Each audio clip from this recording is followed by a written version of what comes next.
Arah baru informasi bersama saya Soza Hutapea.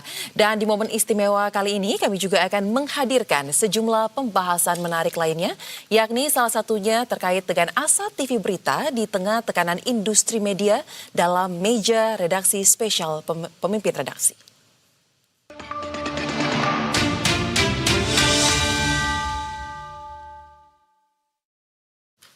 Pemirsa, Senin 9 Februari 2026 mendatang, media akan merayakan Hari Pers Nasional. Tetapi Hari Pers tahun ini datang di saat industri media sedang menghadapi tekanan yang tidak ringan. Industri dan iklan media menyusut dengan cepat, cara orang mengkonsumsi berita pun berubah, serta cara televisi berita bekerja juga ikut berubah. Memang di satu sisi, televisi berita ini masih dianggap sebagai rujukan ketika terjadi peristiwa besar, seperti diantaranya bencana, konflik, politik, hingga pemilu. Tetapi di sisi lain, kita juga mendengar kabar tekanan ekonomi media yang memaksa banyak media untuk mengurangi jumlah wartawan. Yang mau tidak mau juga membuat jurnalis bekerja lebih keras lagi, padahal di saat bersamaan tuntutan kecepatan serta persaingan dengan platform digital makin ketat. Nah, pertanyaan sederhananya, di tengah perubahan ini, di mana posisi televisi berita? Kita akan membahasnya lebih lengkap pemirsa bersama dengan sejumlah narasumber yang telah bergabung bersama saya di studio Semesta BTV. Di sebelah kanan saya ada Bapak Zaki Amrullah selaku pemimpin redaksi Berita 1 TV. Apa kabar Bapak? Baik, Susah. Baik. Dan di sebelah kanan di ujung ada Bapak Revolusi Riza Zulferdi, wakil pemimpin redaksi CNN Indonesia TV. Apa kabar Mas Revo? Baik, Susah.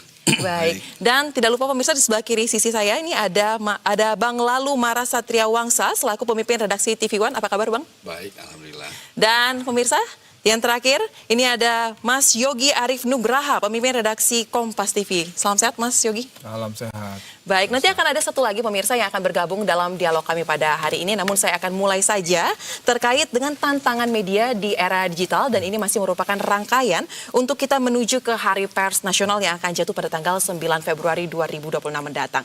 Nah, saya akan langsung tanya mungkin ke Bang Mara nih. Sebagai secara kasat mata sih saya lihatnya yang paling senior mungkin ya di antara kita yang hadir pada hari ini.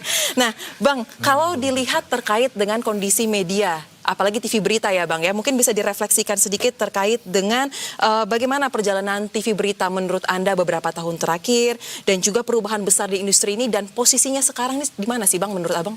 Memang kalau dilihat ADEX tiap tahun kan turun.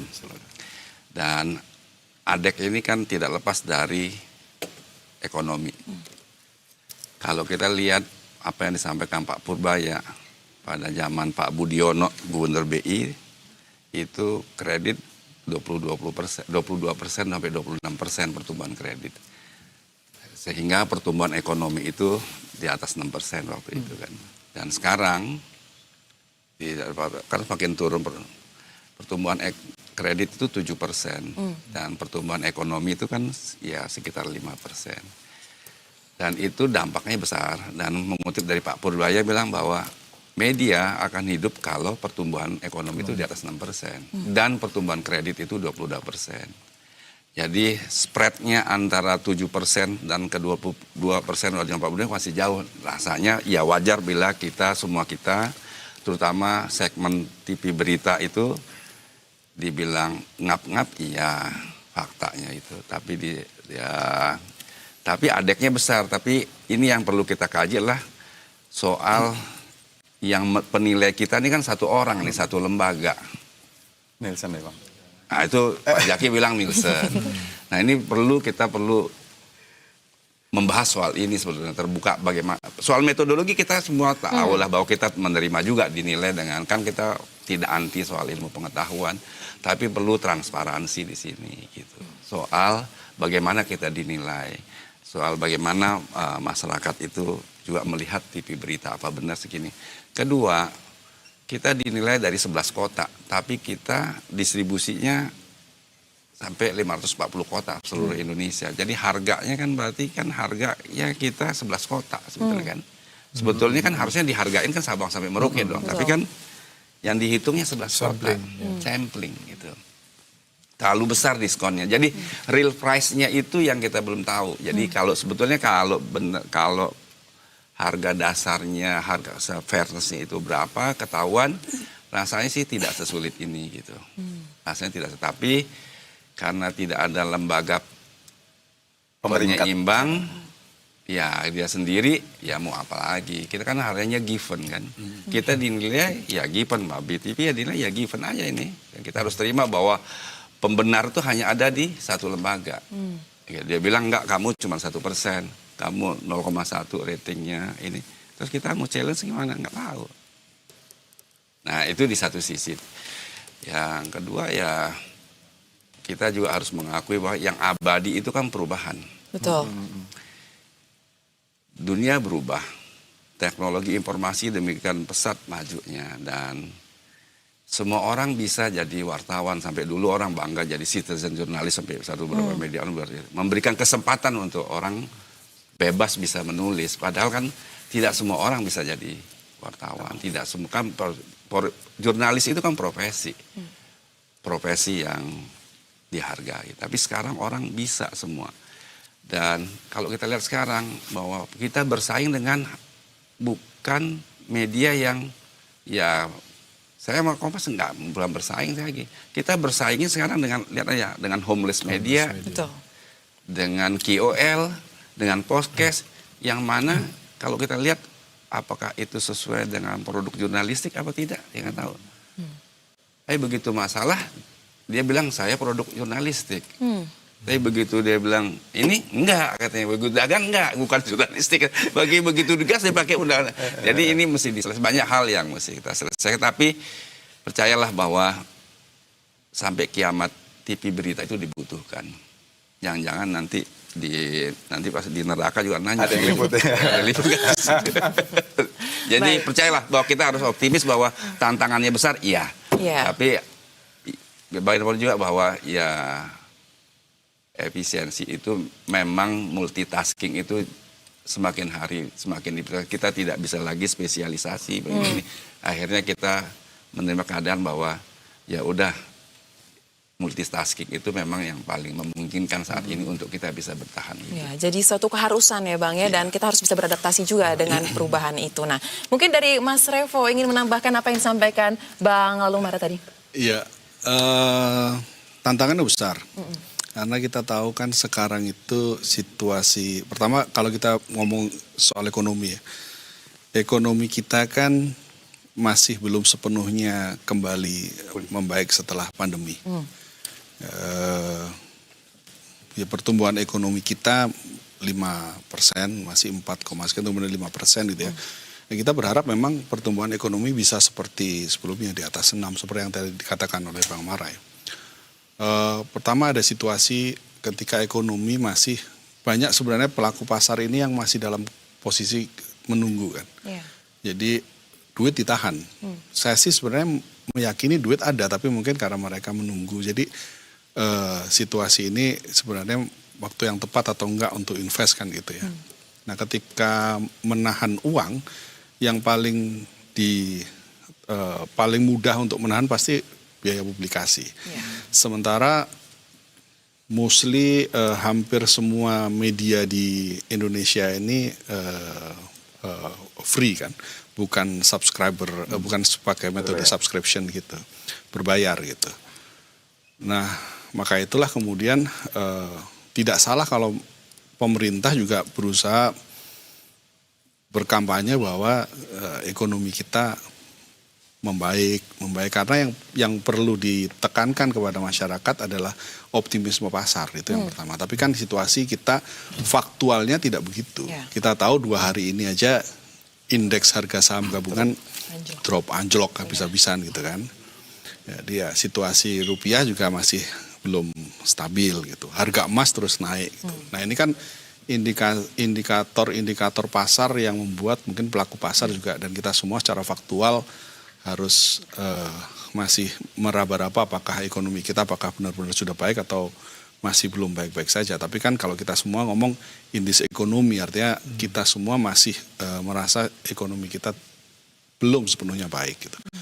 Kemudian kita menghadapi tantangan teknologi.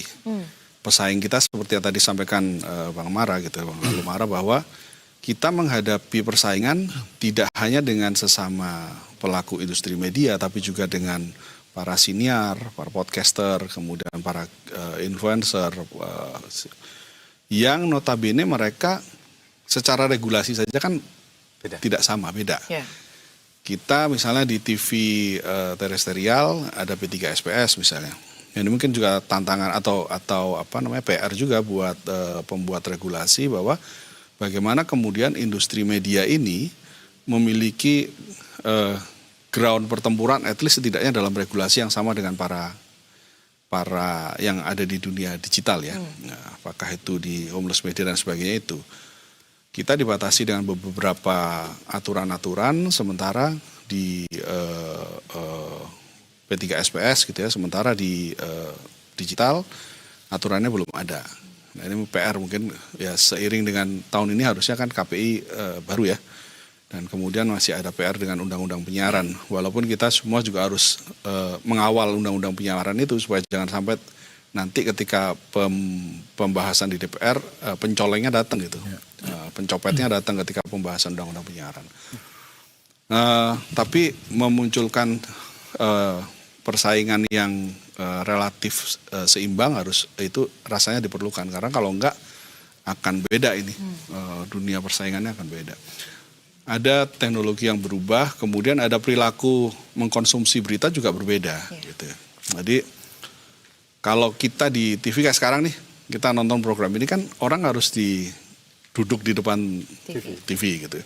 Sementara ketika dengan kemajuan teknologi sekarang orang bisa memilih kapan nonton acara televisi atau acara siaran yang ada gitu ya, dengan VOD di kapan dan dimanapun itu terserah pemirsanya gitu dia pilih. Nah itu yang challenge yang memang sekarang dihadapi, situasi-situasi yang kondisi yang memang ada beberapa hal yang kita membutuhkan atmosfer atau iklim ekosistem yang pengaturan yang lebih fair, tapi di sisi lain juga dari kitanya sendiri juga harus mengikuti perubahan yang ada gitu. Kalau enggak kitanya akan ketinggalan. Nah itulah mungkin kita sama-sama tahu di TV One, Kompas, CNN, Indonesia, Berita Satu, semua juga masuk dalam homeless media kan. Pada akhirnya gitu. Itu kan salah satu upaya kita untuk masuk dalam menambah eyeball gitu ya. Menambah eyeball. Cuman ya dengan target audiens yang berbeda-beda, kita berusaha memperluas reach audiens kita, kan jangkauan audiens kita. Karena berbeda juga di digital, di .com misalnya semestanya seperti apa, kemudian misalnya di media sosial semestanya seperti apa, berbeda gitu. Antara satu media sosial yang satu dengan yang lain juga berbeda. Nah ini kondisi gitu ya, yang kita harus sama-sama kalau survei internal di kami di Transmedia, kami memetakan di 2025 itu hampir semua media secara viewership turun 30% untuk digital ya. Nah ini memang challenge gitu bagaimana. Sementara tadi disampaikan Bang Lalumara bahwa jurnalisme itu bagaimanapun akan tetap dibutuhkan. Gitu. Karena kalau misalkan kita bicara citizen jurnalis atau warga bertukar informasi di media sosial, mereka kan tidak terikat dengan kode etik jurnalistik dan sebagainya, sehingga akurasi beritanya juga dipertanyakan. Noise-nya terlalu tinggi. Nah ini sebenarnya kelebihan kita yang harus kita kedepankan, bahwa media seperti kita ini, televisi berita itu punya guidance, punya rel kode etik jurnalisme yang membuat produknya harusnya lebih akurat dan lebih kredibel. Nah itu yang harusnya menjadi advantage value kita gitulah untuk bersaing. Gitu. Kualitasnya tidak perlu diragukan sebenarnya kalau kita berbicara mengenai hasil produk jurnalistik dari para wartawan, apalagi wartawan TV berita, karena kita memiliki guidance yang sudah jelas. Ketika kita akan menyiarkan berita tersebut sudah pasti terverifikasi, ada proses di belakangnya yang cukup panjang, sehingga nantinya berita tersebut sampai di tangan masyarakat. Nah, tadi Bang Lalumara sudah menjelaskan kurang lebih menyinggung juga soal kondisi ekonomi yang bermainkan peran juga dengan kondisi media saat ini. Mas Revo juga menambahkan terkait dengan perubahan teknologi, ada pasar juga, konsumen kita, audiens kita ini berubah juga, dan juga terkait dengan regulasi sempat disinggung tadi ya. Nah, kalau dari Mas Yogi, cerita dari teman-teman di Kompas saat ini melihat perjalanan panjang Kompas Media dan kondisi saat ini, apa yang menjadi highlight? Apakah ada bagian yang disampaikan tadi atau ada catatan tersendiri nih Mas? Iya, karena tadi bicara TV berita, otomatis asumsi saya adalah produk-produk jurnalistik sebagian besar yang dihasilkan oleh TV berita. Saya mau masuk dulu bahwa situasinya sangat challenging, itu pasti. Perubahan itu terjadi, tadi sudah diurai oleh Bang Mara dari sisi ekonomi, dari sisi bisnis, dari sisi perkembangan teknologi juga oleh Revo. Saya ingin mengatakan bahwa ketika kita bicara soal jurnalistik dan banyak pihak mengatakan perubahan teknologi sedrastis apapun, seheboh apapun, dan itu pernah terjadi. Di puluhan tahun yang lalu pernah terjadi. Tetapi jurnalistik itu selalu menjadi bagian dari tantangan zaman. Karena itu menurut saya harus ada dua. Pertama, kita bagaimana memastikan bahwa profesional etik dan profesional kompetensi. Nggak bisa hilang. Bahwa kompetensi di masa sebelum ada disrupsi digital itu berbeda dengan setelah ada disrupsi digital, iya. Termasuk juga etik. Nah, kenapa etik? Karena hanya itulah yang membedakan produk jurnalistik di kita semua dengan konten-konten yang mereka bisa mengerasamakan kadang-kadang jurnalistik, kadang-kadang tidak. Nah, etik itulah yang kemudian harus terus dirumuskan dan harus ikut sesuai dengan tantangan zaman. Kenapa? Karena begini, kalau itu tidak bisa dibedakan dan kami pelaku jurnalistik sendiri juga tidak menjaga itu, ya jangan salahkan publik kalau tidak bisa membedakan bahwa ini konten kreator, ini produk jurnalistik. Itu dulu yang paling penting. Yang berikutnya adalah kalau kita mau mengikuti tradisi jurnalisme kita, bahwa kita memberitakan pro kepada masyarakat, mendorong pertumbuhan ekonomi, itu kan bagian dari tanggung jawab pers. Nah, baru berikutnya kita bisa masuk bahwa kalau begini kemudian negara itu juga harus clear menjelaskan bahwa saya ada di mana posisinya. Karena itu satu hal yang tidak bisa dipisahkan. Makanya problem kita dan kelihatan kita tergopoh-gopoh adalah ketika regulasi itu ada di belakang persoalan. Dan itu selalu terjadi. Menghadapi teknologi yang keniscayaan terus bergerak makin kedodoran. Nah, karena itu baik sisi teknologi, baik sisi transformasi jurnalisme, baik bagaimana kita komitmen menjaga kemurnian jurnalistik, itu harus jadi satu. Karena kita bicara soal TV berita ya. Jadi berikutnya adalah kita harus bilang bahwa yang namanya menjaga daya saing, daya unggul, kompetitif dan sebagainya itu bagian dari cara kita hidup. Tetapi jangan lupa ketika kita berada di sebuah negara, di sebuah aturan yang memang regulasinya, contoh kita semua ada di lembaga penyiaran, undang-undang penyiaran. Ada Komisi Penyiaran Indonesia, ya kan? Kalau semuanya berjalan sendiri-sendiri, jangan ketemu. Dari aspek negara hanya mengatakan bahwa saya memang harus mengatur, karena undang-undangnya mengatakan ini harus diatur. Kita ini berpikir satu, menjaga tradisi jurnalisme yang baik, kedua kita bertahan hidup. Gak akan ketemu. Makin ini tidak ketemu, makin jadilah, makin tersudut lah, makin ada di posisi yang termarginalkan lah ruang-ruang redaksi ini. Karena itu kita harus satu, tetap optimis, yang kedua kita konsisten. Kalau kita masih menjadi televisi berita, positioningnya adalah kita pastikan bahwa komitmen terhadap profesional etik dan profesional kompetensi itu harus ada. Nah, ini harus disadari oleh para pihak, terutama negara. Kenapa? Begitu bicara soal jurnalisme sebagai bagian dari kewajiban pers, ya kan, berhadapannya dengan siapa? Dengan kepentingan publik. Kepentingan publik adalah konsumen kebijakan dari pemerintah. Termasuk pertumbuhan ekonomi, termasuk juga bagaimana masyarakat mengkonsumsi, dihadapkan dengan homeless media, dihadapkan dengan platform global yang luar biasa. Bisa nggak pemerintah melihat bahwa siapa yang saya akan ajak bekerja sama untuk mengantisipasi ini? Buat saya itu akan akan menjadi hal yang kita akan menyesal kalau itu tidak dilakukan hanya sekedar bicara soal penyelamatan sebuah lembaga media. Dari sisi industri udah pasti, karena pasti akan mengikuti. Nah dari situ kemudian pemerintah akan mengambil kebijakan. Oke, untuk menyelamatkan ini saya bisa memisahkan. Oke, media-media ini yang memang tersertifikasi, yang memang dia menerapkan prinsip kerja jurnalistik yang baik, itu ketahuan. Nah kualitas produk ada di sana. Disitulah cara ketimbang kita menghardik semua rame nih, ekses negatif dari distribusi digital, itu keniscayaan. Iya. Itu tapi kalau kita terus-terusan menyoal itu tanpa melakukan sesuatu, dan negara itu bisa sekali melakukan itu. Baik. Jadi kita melihatnya adalah ini challenging. Kedua, pernah ada di masa lalu ini dinamika perjalanan industri media. Dalam konteks TV berita harus lebih dari itu. Kita mau kemana? Mau menempatkan konstruksi media atas realitas, artinya kita berpihak kepada nilai-nilai tertentu. Hari ini misalnya, dalam sistem ekonomi yang kita sedang mengejar pertumbuhan, kita boleh menyampaikan melalui apa produk berita kita. Dan pemerintah dan semua stakeholder harus dewasa melihat itu. Iya. Jangan pernah melihat produk jurnalistik itu sebagai ancaman. Kalau kita ingin menempatkan sebagai pilar keempat demokrasi. Betul, media memiliki peran yang penting pemirsa, dan ini merupakan pilar keempat demokrasi sebagai watchdog ya. Bagaimana pemerintahan ini berjalan, apakah benar-benar sesuai dengan mandat yang diberikan oleh rakyat.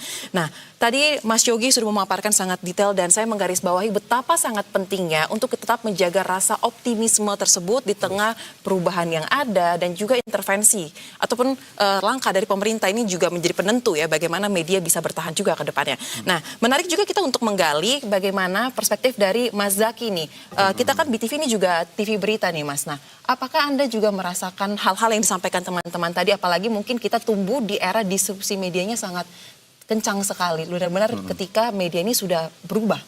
Ya, saya mau nyambung tadi apa sih sebetulnya yang diminta Mas Yogi tadi soal harus ada atensi dari pemerintah kan.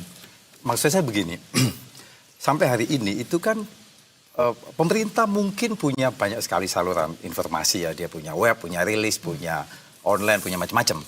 Tetapi jangan lupa mereka tidak TV berita itu punya keunggulan yang jauh lebih dibanding tadi itu online dan segala macam. Dia bisa menghadirkan ruang publik langsung, masif, menyeluruh dan segala macam gitu. Artinya ini membuat tadi TV berita itu relevan. Nah, yang kedua adalah kalau itu dianggap relevan untuk komunikasi publik, harusnya pemerintah juga menganggap bahwa apa yang terjadi hari ini itu bukan cuma soal problem di industri penyiaran, industri media, tetapi lebih jauh dari itu. Kenapa? Karena TV berita barangkali ya kalau kita GR bisa jadi TV berita ini semacam infrastruktur komunikasi nasional gitu.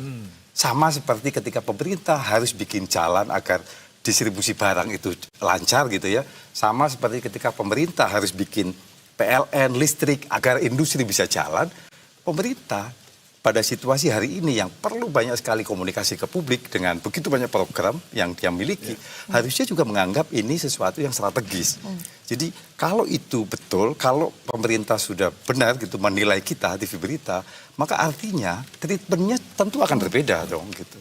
Jadi persoalan digital dan lain-lain, saya itu selalu optimis itu Mas. Ya, ada banyak situasi lah. Hari-hari ini misalnya ketika ada Aceh, gempa Sumatera dan segala macam, TV berita justru relevan kok. Gitu. Publik masih menunggu itu kok. Publik itu di tengah